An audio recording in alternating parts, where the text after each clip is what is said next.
Un día de violencia en Colombia. 2 explosiones contra una base aérea de la ciudad de Cali deja un balance negro y muchas preguntas. Un hecho que se suma además más temprano al derribo de un helicóptero antidroga de la policía en el noreste de Antioquia.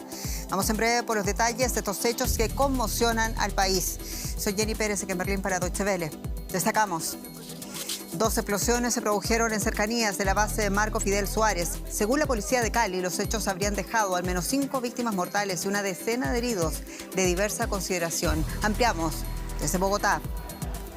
Graves incidentes en el partido entre los clubes Independiente y Universidad de Chile que obligaron la cancelación del encuentro. El gobierno argentino responsabiliza al gobierno regional de la provincia de Buenos Aires y este último a la Conmebol de no haber hecho lo suficiente para prevenir la violencia en un partido de alto riesgo.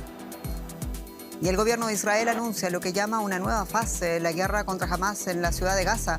Al mismo tiempo ordenaba negociaciones para la liberación de los rehenes israelíes. Agencias de ayuda de la ONU advierten que la ofensiva será catastrófica para los palestinos.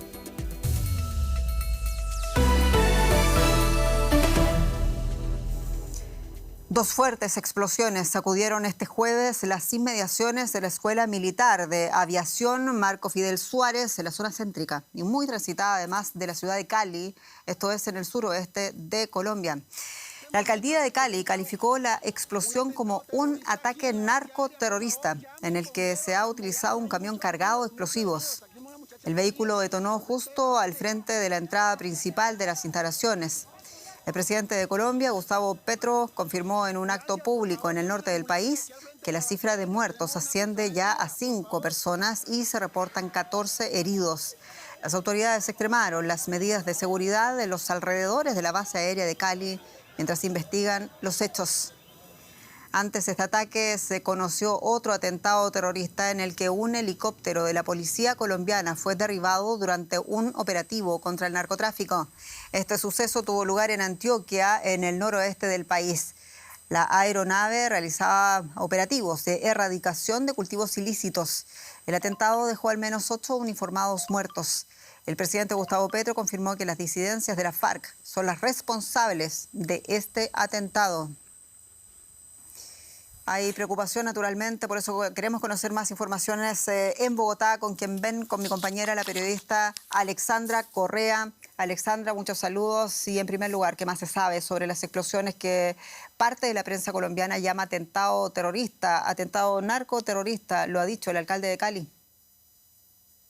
Así es, Jenny. Al menos 5 muertos civiles reportan tras la nueva explosión de un camión bomba en Cali, al occidente de Colombia, cerca al Pacífico colombiano. Este acto fue adjudicado a las disidencias de las FARC, comandadas por alias Mordisco. 2 explosiones, quisiera confirmar, así como también se les atribuyó el ataque en Antioquia, que dejó al menos 8 muertos de la Policía Nacional y varios heridos al norte del país en medio de operativos contra el narcotráfico. Parece que quedó frustrada otra explosión. Se vio un camión incendiado que contendría también dinamita. Entonces, en clave política, y decíamos que el 8 de junio pasado también se produjo una cadena de actos violentos. ¿Está el crimen organizado intentando poner en jaque al gobierno precisamente en la campaña electoral? Y si es así, lo está logrando. Y te lo digo también porque hay quienes están pidiendo la salida del ministro de Defensa del gobierno de Petro. Claro, por supuesto, piden la salida de Petro y piden la salida del ministro, pero por parte de la oposición, porque están también aprovechando este contexto electoral, ¿no? Y hablamos también del asesinato de uno de los senadores aquí en Bogotá, del Centro Democrático, que causó una indignación profunda y también se utilizó como bandera electoral. Jenny, es de esperarse que los criminales apunten a atacar liderazgos políticos, sociales y comunitarios antes de las elecciones para controlar, para sembrar terror. Es decir, los grupos armados suelen mandar mensajes de control, fuerza e intimidación a los candidatos de regiones donde hay narcotráfico y estas economías ilegales para influir en esas votaciones o para mandarle el mensaje a ese candidato que gane para decirle tenemos poder y tenemos control territorial y aquí mandamos nosotros. También hace parte de la presión social que ejercen, así como mostrarle a la fuerza pública que a pesar de estos ataques contundentes no están débiles, precisamente en el marco de estos operativos de los que te hablé, Jenny, en estas 2 regiones del país que tienen la costa pacífica muy cerca por donde sale parte del narcotráfico. Alexandra Correa, muchas gracias por estas informaciones allá en Bogotá. Con gusto. Y más malas noticias porque nos toca hablar de la barbarie en el fútbol suramericano. En Argentina, el partido de la Copa Suramericana entre Independiente de Avellaneda y la Universidad de Chile terminó en una batalla campal que dejó un saldo de 19 hinchas heridos y 111 detenidos, prácticamente todos chilenos, además de imágenes que quisiéramos olvidar. Los graves incidentes en las tribunas obligaron finalmente a la Conmebol a suspender y posteriormente cancelar definitivamente el partido en otra noche negra que volvió a manchar el fútbol latinoamericano. Y ahora mismo todos los esfuerzos están concentrados en investigar los hechos de los que hay consenso se pudieron y debieron haber evitado. El fútbol sudamericano se lame las heridas tras un nuevo caso de violencia en las gradas. Los enfrentamientos comenzaron cuando hinchas del equipo de la Universidad de Chile, ubicados en una grada superior, arrojaron distintos objetos a los hinchas de Independiente. Eso hizo que los barras locales subieran y comenzaran la batalla. Golpearon con palos y desnudaron a los aficionados chilenos. Un hombre fue arrojado al vacío desde la grada. Los incidentes han trascendido incluso el mundo de la pelota.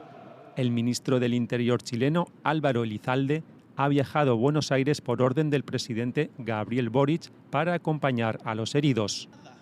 Nada justifica un linchamiento como el que vimos ayer. Nada. Queremos erradicar la violencia del fútbol, queremos erradicar la violencia, ojalá, de todas las dimensiones de la sociedad, pero el fútbol es una fiesta y tiene que volver a ser una fiesta. No queremos que esté tomado por un grupo pequeño de personas que arruina esa fiesta que tiene que ser familiar. La ministra de Seguridad argentina, Patricia Bullrich, describió los enfrentamientos como una tragedia y responsabilizó a la policía a cargo de la provincia de Buenos Aires de los incidentes. Por su parte, el gobierno bonaerense acusó a la Conmebol de dilatar la suspensión del partido. Al menos 650 policías y efectivos de seguridad privada fueron asignados al operativo. Testigos reportaron que los efectivos demoraron en ingresar a la tribuna donde ocurrieron los primeros incidentes. Fueron 20, 30 que fueron los que agarraron estos muchachos. Pero no es que fueron... la gente independiente tardó 25 minutos en romper la puerta, teóricamente. Y ellos lo saben, ¿entendés? Se podía haber evitado, eso seguro. O sea, yo creo que aquí lo que falló fue todo el tema de seguridad, el tema policial. Siento que nos vendieron, por así decirlo, a los hinchas de la Universidad de Chile, cero seguridad. La Conmebol, la Confederación Sudamericana de Fútbol, prometió que actuará con la mayor firmeza contra los responsables.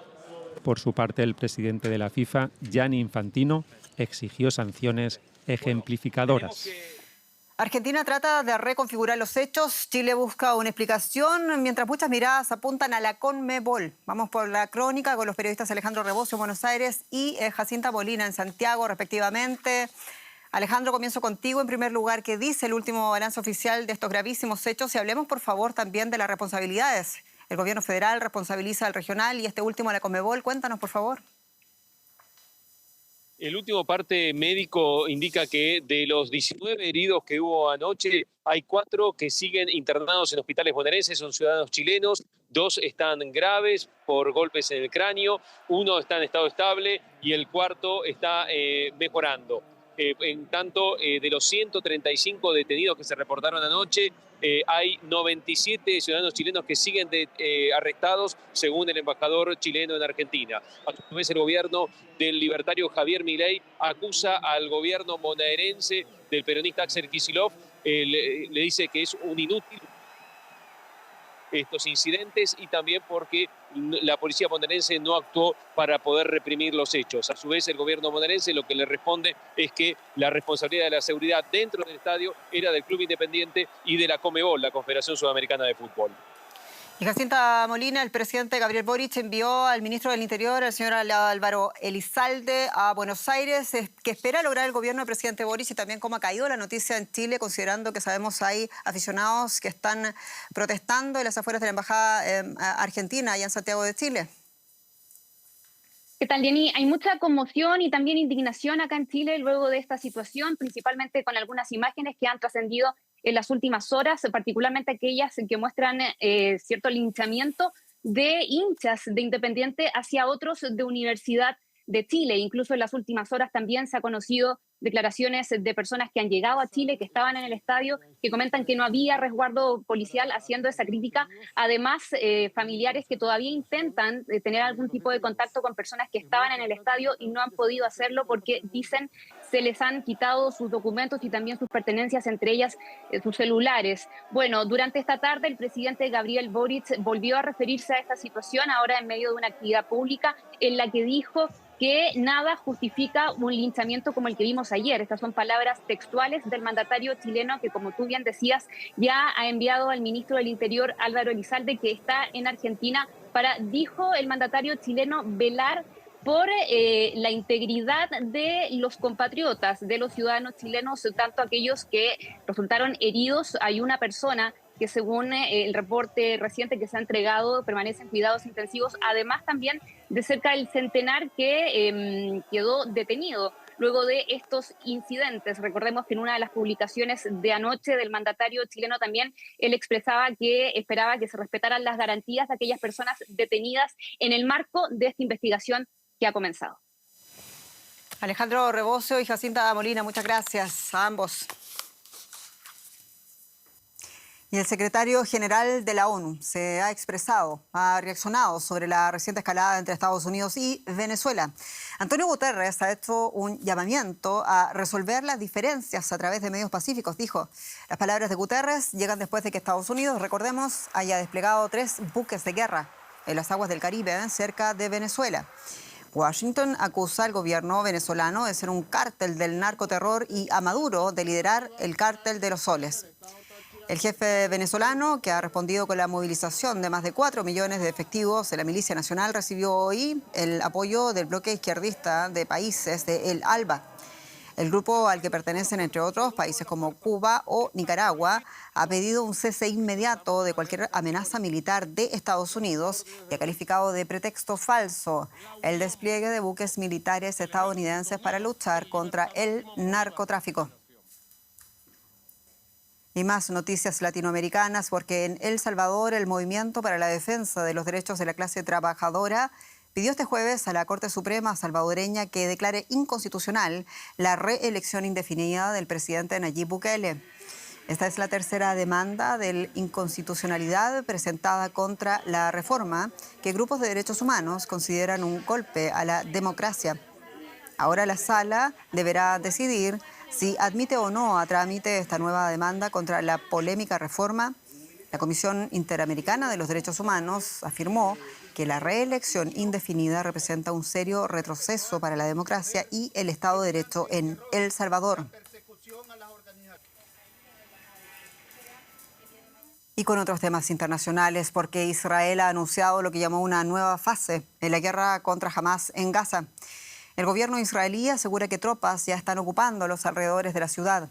Más temprano había pedido a las agencias de ayuda humanitaria, a ONGs y también a personal médico palestino que se preparen para una evacuación masiva.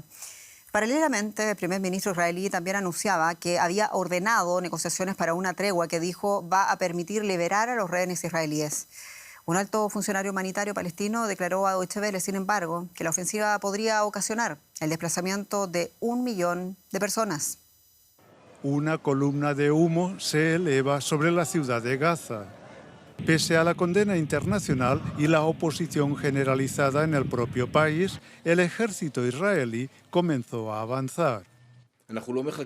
No estamos esperando. Hemos iniciado las operaciones preliminares y las primeras fases del ataque contra la ciudad de Gaza. Las fuerzas de defensa de Israel ya controlan las inmediaciones. Debido a los bombardeos israelíes, cientos de personas huyen mientras aún pueden. Desplazados una vez más, buscan un lugar donde poder refugiarse. Pero no hay garantías. Zonas que antes se consideraban seguras también han sido objetos de ataques. Mientras algunos huían de la ciudad de Gaza, cientos de sus habitantes decidieron manifestarse contra la nueva ofensiva. Piden el fin de la guerra, los desplazamientos forzados y el hambre que atenaza a la población. Hoy nos reunimos con todos los componentes del pueblo palestino de Gaza para enviar un mensaje al mundo entero. No queremos esta guerra, no queremos las masacres, queremos vivir y estar seguros. Queremos que detengan la guerra en Gaza. 22 meses son suficientes. Basta de muerte y destrucción. Mírenos, ya basta. Es una muestra de unidad y esperanza de que con suficiente presión sobre Israel y sobre Hamás, la guerra podría finalmente llegar a su fin. Y finalmente hubo acuerdo entre Estados Unidos y la Unión Europea, un acuerdo no exento de críticas. Rosa Casals, mi colega, nos explica por qué. Bienvenida. ¿Qué tal, Jenny? Y particularmente importante para la industria automotriz europea. Estados Unidos y la Unión Europea pactaron por escrito los términos de su acuerdo para evitar una guerra comercial. Los automóviles, los productos farmacéuticos y los semiconductores europeos, entre otros, estarán sujetos a un arancel general del 15% al entrar en Estados Unidos, según el comunicado conjunto publicado este jueves. El bloque no logró una rebaja de los impuestos a los vinos y licores. Washington y Bruselas alcanzaron un acuerdo en julio, pero no estaba claro el esquema para estos sectores. Tanto automóviles como productos farmacéuticos tendrán gravámenes del 15%, que son más bajos que el 27,5% con que amenazaba Washington, aunque esta rebaja solo se aplicará una vez que el bloque elimine los aranceles a productos industriales y agrícolas estadounidenses. Un acuerdo largamente esperado, pero sobre el que todavía quedan dudas y aspectos por negociar. Vamos a ampliar el tema con nuestro compañero allá en la Bolsa de Frankfurt. Ezequiel, muy buenas tardes. ¿Qué otros detalles puedes contarnos sobre este acuerdo? ¿Y podemos considerar que es una buena noticia para la Unión Europea? Bueno, Rosa, Ursula von der Leyen lo celebraba como un acuerdo que daba previsibilidad. Esto lo podemos discutir ahora. Lo concreto que podemos decir es que, como se suponía, la gran mayoría de los productos europeos van a pagar un arancel del 15% en los Estados Unidos.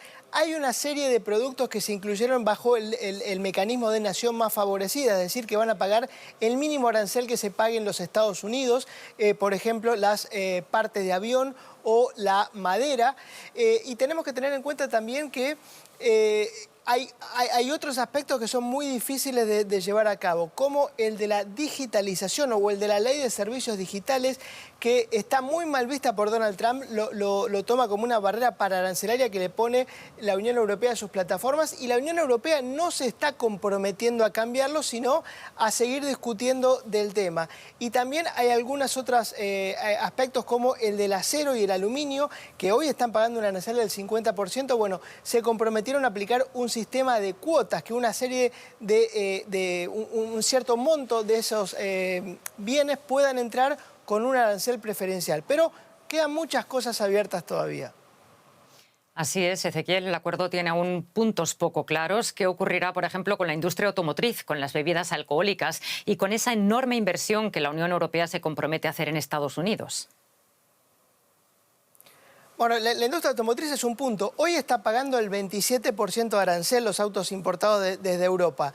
Con el acuerdo va a ser el 15%. Ahora, en el acuerdo se aclara perfectamente que hasta que no lo apruebe el Parlamento Europeo, cuyo tratamiento se va a dar en septiembre, no se va a aplicar este arancel del 15%. Pero hoy Maroš Šefčovič dijo, tenemos un compromiso de los Estados Unidos que el arancel se va a aplicar 15% retroactivo al 1 de agosto. Es decir, si hoy estás importando autos europeos en los Estados Unidos, ¿qué precio le pones? Porque de movida tendrías que pagar un arancel del 27%, pero hay un compromiso que no está escrito, si le crees a Šefčovič, de que te lo van a bajar al 15% retroactivo al 1 de agosto. Con las bebidas alcohólicas pasa algo parecido.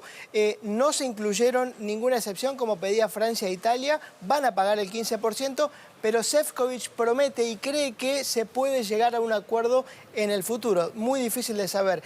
Y respecto de las inversiones, se van a invertir, Europa va a comprar microchips, va a comprar armas, esto es lógico incluso hasta por el plan de rearme de la OTAN, lo que es muy difícil de lograr, y acá dice una palabra clave que dice, la Unión Europea pretende, no se compromete, pretende comprar 250.000 millones de dólares de energías fósiles por año. Si esto se cumpliera, Europa empezaría a comprar mucho más energías fósiles de la que necesita, y los Estados Unidos tendría que dejar de vender las energías fósiles al resto del mundo, y así todo no le alcanzaría, tendría que aumentar muchísimo la producción, con lo cual parece un objetivo bastante difícil de alcanzar. Un acuerdo con condicionalidades y flecos abiertos aún. Muchísimas gracias por el análisis, Ezequiel. Jenny, hay más temas que nos deja este jueves. Titulares que ha dejado también en Ucrania, Rosa, porque allí ha anunciado el gobierno un gran avance en su programa de producción de armas. La prueba de un misil de crucero de largo alcance de producción propia. Lo ha dicho el presidente de Ucrania, Volodymyr Zelensky, quien afirmó que el misil es capaz de alcanzar objetivos a 3.000 kilómetros de distancia. Moscú se encuentra a menos de 500 kilómetros de la frontera ucraniana. El misil se bautizó con el nombre de Flamingo debido a un error de fábrica. Tiñó los prototipos de color rosa. Zelensky afirmó que la producción podría comenzar en febrero próximo. Y un hombre ucraniano ha sido detenido por el sabotaje de los gasoductos Nord Stream en 2022 que transportaban gas ruso a Alemania a través del mar Báltico antes de la invasión rusa a Ucrania. El sospechoso fue arrestado en Italia y va a ser extraditado a Alemania. La Fiscalía afirma que el hombre es uno de los coordinadores de los ataques. En septiembre del año 2022, unas explosiones submarinas dañaban el gasoducto Nord Stream 1, que era, recordemos, la principal ruta de suministro de gas de Rusia a Alemania antes de la guerra en Ucrania. Parte del Nord Stream 2 también resultó dañado, aunque no estaba en funcionamiento. Lo que iba a ser el proyecto de futuro de la seguridad energética europea acabó desinflándose como una burbuja. El plan de Alemania, comprar gas barato a Moscú y a través de la cooperación económica acercar a Rusia a los valores democráticos occidentales. Nord Stream nació como un proyecto de amistad entre el presidente ruso Vladimir Putin y el ex canciller alemán Gerhard Schröder a mediados de la década de 2000. Su sucesora Angela Merkel siguió adelante e inauguró el gasoducto junto al entonces presidente Dmitry Medvedev en 2011. Con el tiempo se convirtió en la principal fuente de gas ruso en Europa, satisfaciendo 2/3 de la demanda total alemana. En 2015 se anunció la construcción del Nord Stream 2 en medio de gran controversia. Considerado un proyecto geopolítico, fue rechazado por varios países de Europa del Este, entre ellos Ucrania y también por Estados Unidos. Este segundo gasoducto habría duplicado la capacidad de Nord Stream 1, reforzando el control de Rusia sobre el mercado energético europeo. Aunque se completó, no entró nunca en funcionamiento. Tras la invasión rusa de Ucrania, Moscú cortó el suministro de gas, lo que se interpretó como una represalia por las sanciones europeas, sumiendo a Alemania y a otros países europeos en una crisis energética. Apenas unos meses después, 3 de los 4 gasoductos explotaron. La investigación continúa abierta. Trata de Sergei K., un ciudadano ucraniano de unos 49 años, fue detenido en la provincia de Rimini.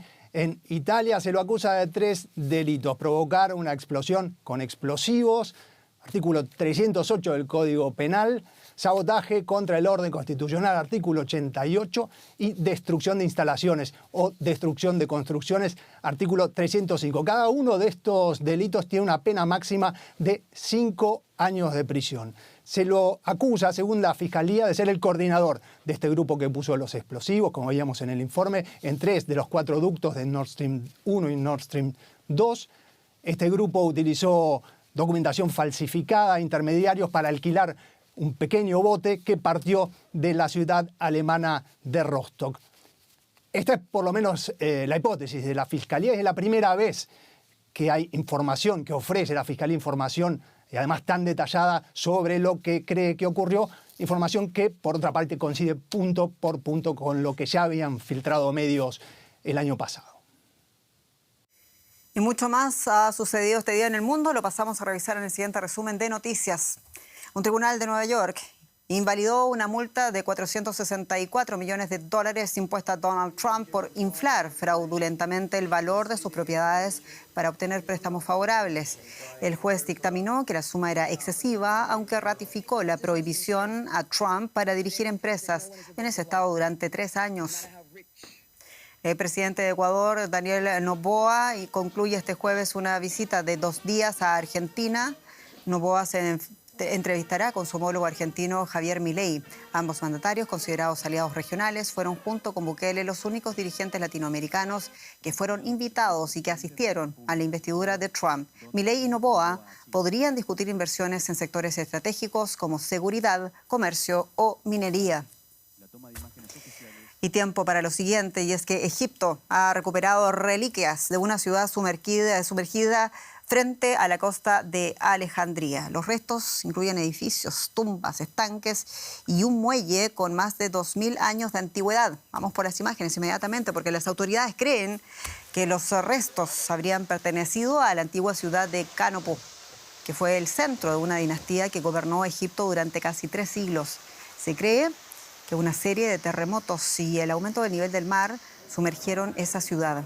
Este jueves las grúas extrajeron varias estatuas a la superficie, aunque la mayoría de las piezas quedarán bajo el agua como parte también de ese patrimonio subacuático.